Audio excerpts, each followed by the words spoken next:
Hi, ഇത് നമ്മുടെ ഗാർഡനിൽ നിന്നും അവോക്കാഡോ ഓർഡർ ചെയ്ത ഒരു കസ്റ്റമർക്ക് പാക്ക് ചെയ്യാൻ വേണ്ടി എടുത്തൊരു കുഞ്ഞു വീഡിയോ ആണ്. അപ്പോൾ ഈ ഒരു വലുപ്പത്തിലുള്ള പ്ലാന്റ്സ് ആണ് ഇപ്പോൾ നമ്മുടെ കയ്യിലുള്ളത്. അവോക്കാഡോൻ്റെ ബട്ടർ ഫ്രൂട്ട് എന്നും പറയാറുണ്ട്. കുറച്ച് പേർക്കൊക്കെ ബട്ടർ ഫ്രൂട്ട് എന്ന് പറഞ്ഞാൽ മാത്രമേ മനസ്സിലാവുള്ളൂ. കാരണം നാട്ടിൻപുറങ്ങളിലൊക്കെ ഇതിനെ ബട്ടർ ഫ്രൂട്ട് എന്നാണ് പറയാറ്.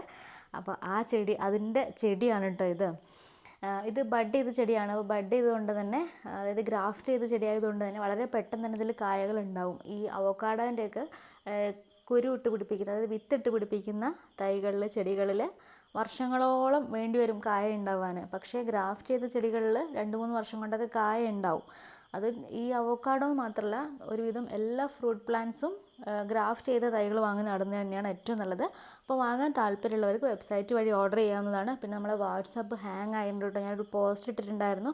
വാട്സാപ്പിൽ ആരും മെസ്സേജ് അയക്കേണ്ട, നമ്മുടെ കയ്യിലിപ്പോൾ ആ വാട്സാപ്പ് ഇല്ല, അത് ബ്ലോക്ക് ആയിപ്പോയി. അപ്പോൾ അതുകൊണ്ട് വെബ്സൈറ്റ് വഴി